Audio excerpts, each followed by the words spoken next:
Nah guys, kalian tahu nggak kisah mistis yang orang hilang begitu aja di tengah hutan atau di mana gitu? Lumayan tahu. Yang kasusnya diculik setan. Iya. Nah, gimana kalau malam ini kita bahas itu? Oke. Bisa juga. Punya cerita nggak? Punya dong. Oke, masing-masing satu cerita ya. Oke.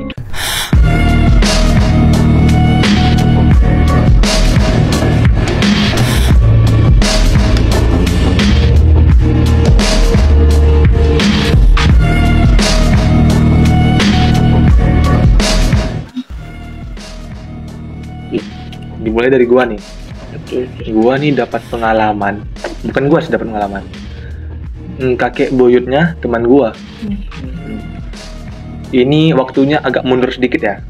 Belakang. Enggak sedikit, sebenarnya jauh. Sekisaran tahun 1920. Itu kan masih zaman-zamannya kolonial Belanda. Ya. Jadi ini di daerah Sumatera Utara ya. Ada sebuah kerajaan yang namanya itu Kerajaan Natal. Iya. Jadi di situ kan keluarga bangsawan tuh. Iya. Ya. Jadi kalian tahu kan peraturannya kalau keluarga bangsawan harus menikah sesama keluarga bangsawan. Oh. Ya. Kalian tahu juga sendiri kan apa hukumannya bagi yang melanggar. Ya. Jadi ini ada seorang keluarga bangsawan. Dia menikah sama bukan sesama keluarga bangsawan. Dia menikah sama orang biasa. Oke. Iya. Jadi dihukumlah dia dan dikutuk oleh ibunya. Dia mengutuknya begini bilangnya. Saya kutuk 7 keturunan. Kalian semua nggak boleh menginjakkan kaki di daerah kerajaan itu, kerajaan Natal. Di tanah Natal itu nggak boleh nginjakin kaki. Oke. Selama 7 keturunan itu. Pas banget. Teman gue ini, dia salah satu dari keturunan itu. Dia pas keturunan ke-7 kalau nggak salah gue ya. Ayahnya itu keturunan ke-6. Ayah pun masih nggak bisa, nggak boleh masih nginjakin kaki ke situ. Si teman gue nih nggak tahu juga gue bisa atau enggak. Pokoknya yang jelas ya itu dari keluarganya. Nah, lanjut lagi nih ceritanya. Jadi kan tadi dia kawin tuh. Kawin, dikutuk 7 keturunan. Nah, ini yang ngalamin nih kakeknya dia nih. Kakek buyutnya. Oh, oke. Iya. Jadi kakek buyutnya ini dia tinggal di daerah Sumatera Barat. Kalau nggak salah di Bukit Tinggi. Kalau nggak salah ya, seingat gue sih gitu. Bukit Tinggi. Kalian tahu nggak Bukit Tinggi itu di mana? Tahu. Oke. Jadi ini ada tugas nih di zaman-zaman dulu itu. Kalau sekarang mungkin disebutnya sistem pemerintahan. Oke. Dia itu dapat tugas yang dimana dia harus pergi dari Bukit Tinggi dari Sumatera Barat ke Sumatera Utara, ke daerah Medan itu, ke daerah tempat tanah itu tadi Natal. Iya. Oh, iya. Sedangkan jalannya itu memang harus lewati jalan Natal, jalan tanah itu. Kalau nggak bisa sampai. Apalagi nih ya, dia ini tugasnya itu nggak cuma satu, nggak cuma sekali singgah, tapi sepanjang dari Bukit Tinggi ini ke Sumatera Utara itu ke berbagai tempat harus disinggahinya. Iya. Semua tempat itu emang disuruh, ditugaskan ke situ. Hingga sampailah dia di daerah Sumatera Utara. Nah, pas banget tuh jam 10 malam. Tahu lah zaman dulu, penerangan tuh masih nggak terang-terang amat, masih gelap gitu kan. Jadi mereka memutuskan untuk menginap. Nah, ini dia pergi ini berdua. Kakek buyutnya teman gua, satu lagi temannya. Jadi berdua. Jadi kan sampai jam 10 tuh. Kan kalau sampai biasanya orang mandi dulu, bersihin badan. Kan udah lama di perjalanan. Iya, biar segar. Jadi kan malam tuh, jam 10 kan gelap banget. Apalagi toilet dulu kan lumayan jauh tuh dari tempat tinggal. Apalagi kan ke sumur gitu. Nah, jadi mereka berdua nih, kakeknya teman gua sama temannya ini ke sumur mandi. Nah, temannya ini udah duluan siap, jadi duluan masuk rumah gitu. Sedangkan kakeknya teman gua nih dia masih di situ. Dia lama banget di situ. Nah, hingga temannya ini datang lagi. Oke. Ditanya, gua nggak tahu sih namanya siapa. Pasti ditanya lagi tuh, ngapain gitu, ayo masuk. Tapi kakeknya ini ya, dia itu gimana ya, dia berbicara sendiri menghadap ke arah sumur. Oh, iya. Dia ke arah sumur gitu, nggak tahu kenapa. Nah, dipanggil sama temannya lagi nih, dipanggil, cuman dia ngeresponnya cuman ngelihat aja gitu. Dia dilihatnya gitu, terus nggak diajukannya, dia ngadap lagi arah sumur dan ngomong lagi. Ngomong sendiri. Iya, ngomong sendiri, menghadap ke arah sumur. Nah, teman ini masih nganggap biasa nih, dan dia balik lagi ke ruangan, ke rumah, dia tidur bentar. Nah, pas dia tidur itu dia kebangun lagi, dan dia cek sampingnya itu kakek teman gue ini masih belum tidur, masih di luar. Nah, dia coba lagi untuk keluar. Nah, bener aja nih, ini dia masih ngomong di sumur. Ini udah jam 11 malam loh, udah mulai tengah malam. Nah, tadi kan dia duduk, karena ini udah agak lain nih. Dia berdiri di atas sumur, membentangkan tangan seolah-olah kayak orang bunuh diri. Dipanggil lagi nih. Ini kan panggilnya sambil ngejar nih, kan tempatnya lumayan jauh. Takut kakek temannya ini bunuh diri. Jadi dipanggilnya, diteriakin gitu. Tiba-tiba temannya ini melihat sosok dari dalam sumur itu, sosok wanita, tapi cuma setengah ya, dari kepalanya kepalanya, terus tangannya ngangkat gini, mau narik yang kakeknya teman gue ini, mau ditarik. Nah, pas banget, pas temannya sampai, pas kakeknya itu ditarik, masuk sumur. Nah, otomatis yang temannya ini manggil warga dong, warga sekitar kan, dia manggil untuk minta bantuan. Warga pun sampai nolong-nolong. Tapi yang lebih aneh lagi nih, kan tadi kan di dalam sumur. Nah, otomatis kan nggak bisa kemana-mana tuh, cuma di sumur aja kan. Tapi ini jasadnya ngilang. What?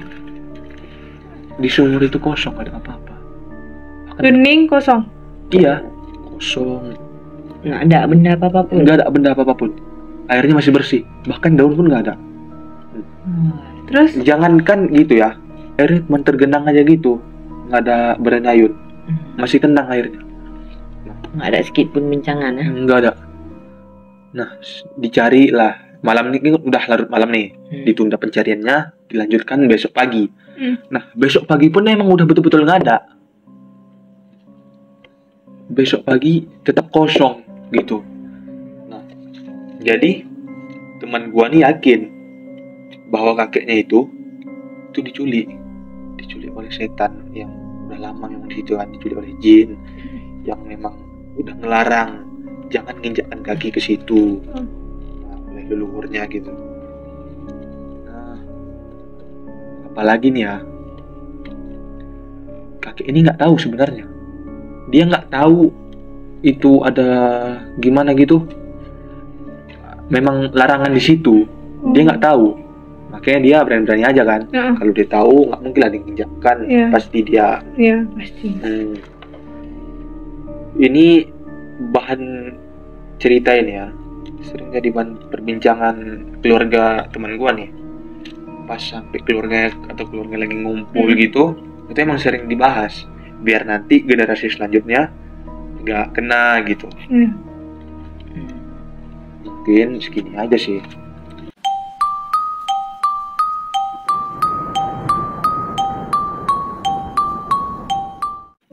Gue udah dengar cerita lo tadi. Gue ini juga punya cerita. Ini gue dapat dari teman gue ya. Jadi Pak Ahmad ini kerja jadi OB di suatu rumah sakit. Dia kenanya pas shift malam. Ya. Jadi dia biasanya nge-shiftnya sama kawannya berdua.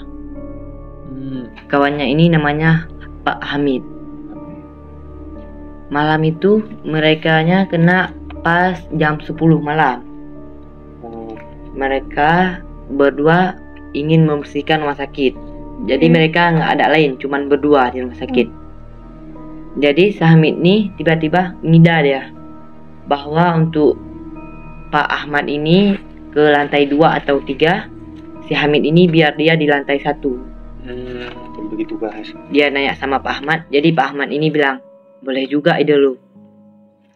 Jadi setelah orang nih bicara di situ, sebelum mereka berangkat, mereka bilang lagi sama si Hamid ini, nanti pas sudah siap kita ngumpul di ruang OB ya. Oke, bilang sama si Hamid. Jadi Pak Ahmad ini langsung naik ke lantai 2 dan mereka mulainya dari jam 10 malam kalau nggak salah. Dia lanjut membersihkan lantai 2, siap lantai 2 dia langsung ke lantai 3. Pas siap di lantai 3, mereka siapnya di jam setengah 12. Nggak lama.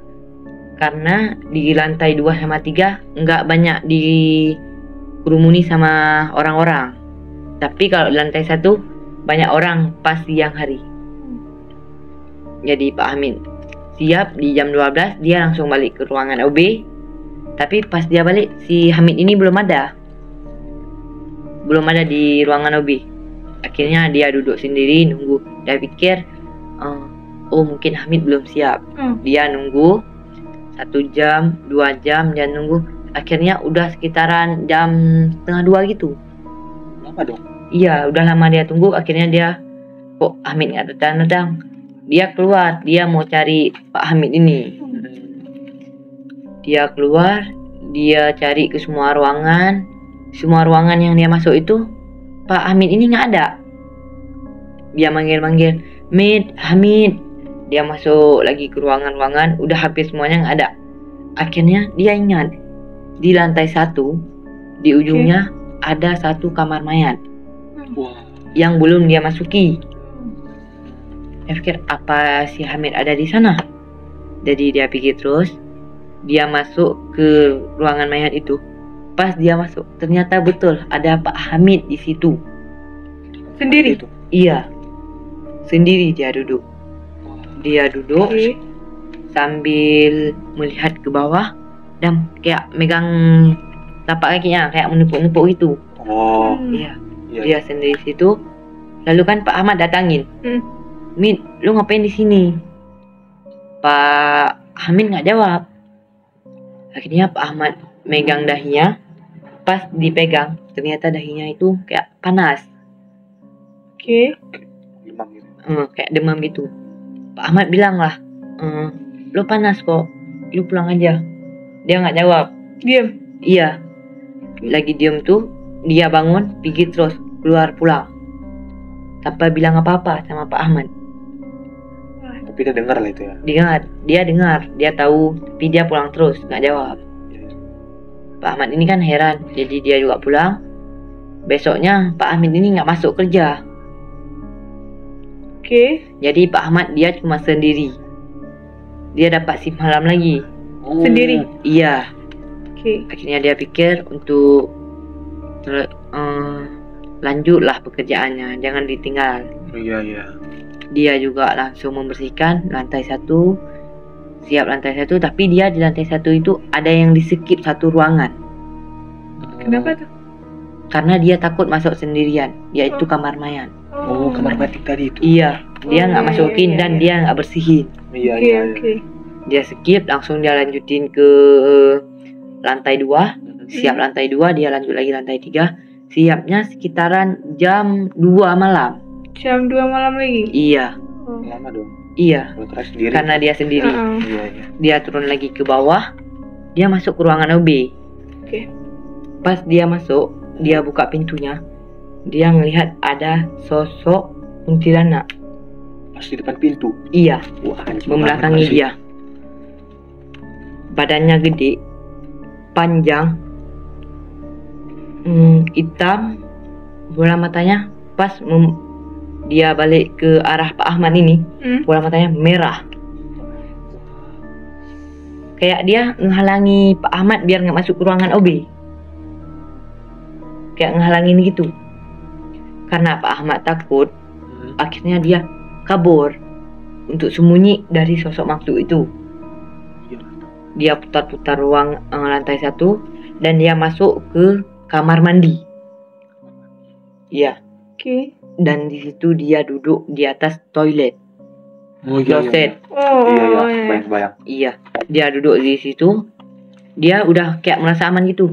Tiba-tiba dia ngelihat kayak ada yang melihat dia di belakang. Kayak ada yang merhatiin. Pas dia lihat, ternyata ada kuntilanak itu lagi. Wah, anjing ikut tuh. Iya. Melihat dia dari atas. Oh, tinggi ya. Iya. Dia buka pintu lagi, lari lagi dia. Kayak udah semua ruangan pas yang dia masuk itu. Si kuntilanak ini kayak ikutin dia ke semua ruangan. Semua ruangan diikutin sama dia. Oke. Akhirnya tinggal di ujung, tinggal satu kamar lagi, yaitu kamar mayat. Oh. Sama aja sih. Karena dia takut, dia tetap masukin. Dia masuk ke dalam itu. Dan dia masuk, dia tutup lah pintunya. Dan di situ nggak diikutin lagi. Oke. Dia udah merasa aman. Udah lama dia duduk situ. Udah aman lagi dia. Jadi dia mau keluar karena dia kayak merasa udah nggak ada lagi kuntilanak di luar. Oh. Iya. Pas dia mau buka pintu, pintunya ini nggak bisa kebuka. Loh, Kayak kunci. tapi ini ada orang. Iya. Nggak ada orang, tapi pintunya kekunci. Dia gedor-gedor. Udah dia manggil-manggil, tapi nggak ada orang yang bantu dia. Udah lama dia tes buka pintu itu nggak bisa. Dia kayak merasa ada yang lihat dia dari belakang. Dia menghadap ke belakang. Pas dia lihat ada kakek-kakek yang merhatiin dia. Oke. Dia kan takut situ. Udah tegang, udah keringatan dingin.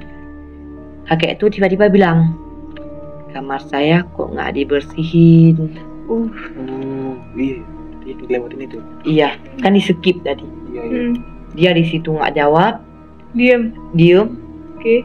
Akhirnya dia langsung dia bersihin. Kayak dalam rasa takut itu dia bersihin juga kamar itu. Pas dia lap-lap, tapi kakek itu masih merhatiin dia. Masih dilihat. Iya, dia lap-lap semua, dia nyapu-nyapu. Pas udah bersih kamar itu, dia lihat lagi kakek itu hilang. Parah sih. Karena dia udah kemalaman, dia takut, dia langsung keluar. Pas dia buka pintu, udah bisa. Dia langsung keluar, dia pulang. Dan pada esok harinya kan Pak Hamid ini masuk dia. Udah masuk dia. Jadi Pak Hamid ini nanya dong sama Pak Hamid ini. Mid, gue udah tahu kenapa lo tadi malam. Lo tadi malam ketemu seorang kakek-kakek kan? Pak Hamid ini jujur dia. Iya. Sebenarnya gue nggak bersihin kamar mayat itu. Dibilang sama Pak Hamid. Gue habis itu ditarik ke dalam itu kayak ada yang narik. Jadi kan sebenarnya mereka harus bersihin kamar mayat. Iya. Iya. Karena para penunggu di kamar mayat itu udah nunggu untuk dibersihin kamarnya. Kok nggak dibersihin? Kenapa di skip? Ya, Pak Ahmad ini bilang gue juga ketemu tadi malam. Karena gue juga nggak berani masuk. Hamid ini bilang, rupanya kalau kita bersihin itu nggak boleh skip kamar mayat. Walaupun nggak ada orangnya, mereka juga merasa keganggu karena kamarnya ini kotor. Kita harus dibersihin ya. Iya.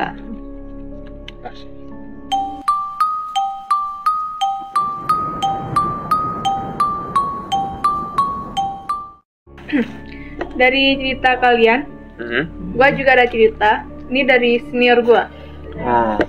Namanya Bang Dava. Dia nih sekolah SMA. Jadi Bang Dava nih sama satu angkatannya. Ini tuh ada tugas living gitu ke desa. Gue juga kurang tahu nama desanya apa, gak dibilang. Mereka tuh perginya itu kayak sekitar jam 5 atau setengah 6 gitu. Oh, udah sore ya? Sore. Iya, iya. Istilah kan sampai ke desa nih kan malam gitu karena lumayan jauh juga. Sampainya di desa, ini ada Pak Eno sama Bu Eno. Yang tepatnya mereka ini kan istilah cari penginapan gitu. Sampai di penginapan tuh orang mereka nih ngelihat ada rumahnya ini jarang-jarang gitu, kebanyakan hutan. Oh, berarti itu tengah hutan tuh? Iya. Nah, di desa ini pun jaringan internet pun nggak ada. Iya sih, hutan kan. Begitu juga dengan handphone mereka tuh dikumpulin emang. Bukan sama orang nih, gitu? Enggak, emang dikumpulin karena kan nggak ada internet. Iya. Mereka nih dapat jadwal living tuh jam 9 malam tuh? Malam. Itu kan di hutan? Iya. Berani. Jadi tuh, wah. Berarti perjalanannya di hutan tapi malam. Sebelum mereka pergi living ke satu rumah yang lumayan jauh dari penginapan nol mereka, mereka nih dikasih ingat sama Pak Eno. Pak Eno bilang kalian kalau ngelewati kan jalan hutan gitu ke rumah yang lumayan jauh itu.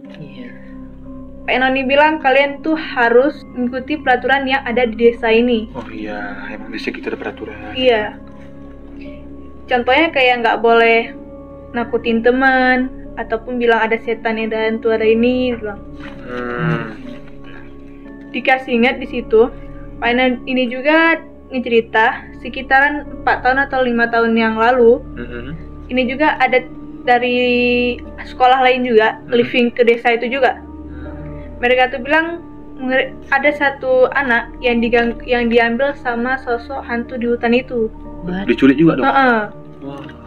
Dicerita ujung-ujung anak itu tak dapat lagi. Itu udah sekitar 4 hari gitu. Lama dong? Iya. Pak Eno udah cerita sama mereka kan udah iya aja. Iya. Mereka lanjut perjalanan menuju satu rumah yang ada living itu. Ngelewati hutan lebat gitu. Hutan belantara gitu. Bang Dafa nih kayak jahilin temennya, si Adi. Lihat deh, ada hantu loh di atas pohon itu. Anjing, gue ikutan takut sih. Kata Bang Dafa. Ada Bang Adi juga bilang ke Bang Dafa, Fah, jangan gitu loh, ini kan hutan, malam lagi, ngapain kamu nakut-nakuti dia? Katanya. Bang Dafa, alah, apa takut dibilang sama dia kan? Alah, apa takut dibilang kan? Nggak ada apa-apa pun di hutan dibilang. Iya. Bang Dafa ini tetap ngelanjut nakuti Bang Adi ini. Dia bilang lagi, Edi, kamu dengar nggak ada suara hantu gitu loh, kata dia. Wah, sengaja nih Bang Dafa. Sengaja. Kata Bang Adi kayak gini, anjir lu Dafa keterlaluan nih makin lama, kata dia. Nakut-nakutin selalu. Kalau kamu yang diambil gimana? Belum sama Bang Adit. Kata Bang Dafa, alah nggak akan, paling bilang sama dia kan. Mereka lanjut jalan. Itu udah sampai di pertengahan jalan gitu. Bang Dafa nih rasa kakinya tuh udah capek, pengen istirahat. Mau duduk gitu? Duduk gitu. Berarti jauh banget dong? Iya. Nah, Bang Dafa nih suruh temennya kayak, kalian jalan aja terus, aku istirahat dulu, katanya. Sendiri dia tuh? Sendiri. Wah. Sampai temennya bilang gini, Bang Adit aja bilang gini, Fah, kamu berani emang di hutan begini malam lagi, katanya. Alah, gak ada apa-apa, ngapain takut, katanya kan. Oh ya udah, kami jalan ya, Fah, bilang dia. Ya, oke, jalan terus, bilang. Aku istirahat dulu bentar. Mereka udah jalan. Itu mereka nih udah nyampe di rumah yang ada liftnya tadi. Kebetulan situ ada Pak Eno juga dan Bu Eno. Udah duluan nyampe. Berarti nggak sama tuh perginya? Nggak sama perginya. Di sini kan ada tuh Bang Adit yang temannya Bang Dafa nih. Tanya sama Pak Eno. Pak, Dafa belum nyampe, katanya. Belum. Kata Bu Eno, bukannya Dafa perginya sama kalian? Barengan gitu maksudnya. Kata temennya, iya barengan, tapi tadi kami kayak disuruh jalan terus duluan karena dia kan capek, katanya. Nggak disuruh tunggu juga, disuruh jalan terus, kami bilang. Di sini kan Pak Eno sama Bu Eno kan jelasnya udah khawatir karena nggak nyampe dari tadi. Mereka tuh pun liftnya udah agak lama juga, sekitaran jam 12 gitu. Jam 12 malam nih, udah tengah udah malam. lama. Iya. Apalagi tengah hutan. Makanya temenin nanya sama Pak Eno sama Bu Eno. Kenapa temannya nggak ada? Nggak nyampe masalah dari tadi. Nah, istilah kan Pak Eno sama Bu Eno ini kan khawatir. Bang Davani pun tanggung jawab mereka karena udah nyampe ke desa itu. Iya. Pak Eno tuh panggil kepala desa gitu sama warga-warga untuk mencari si Dava ini. Mereka tuh nyarinya rame-rame emang. Iya ya, rombongan gitu. Iya, udah nyari manggil Dava panggil kan. Itu udah sekitar jam 1:30 lah. Malam.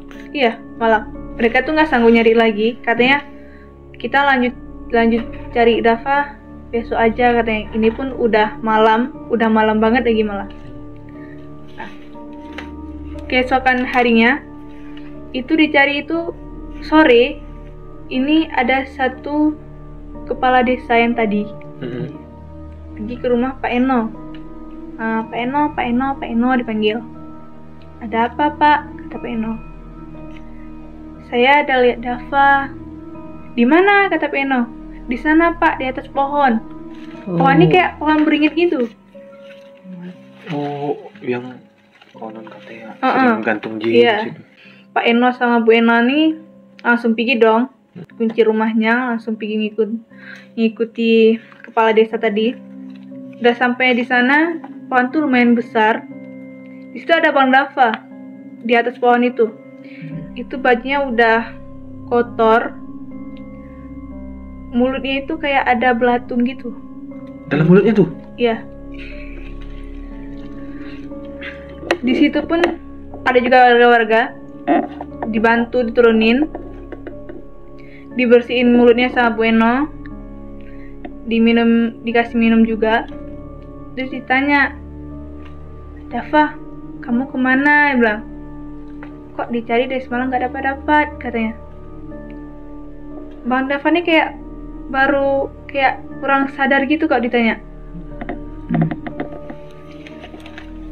Itu ditanya berulang kali. Akhirnya Dava bilang, Dava tuh waktu istirahat sendirian di tengah hutan tuh, dia kan duduk di atas batu gitu sambil ngerokok gitu.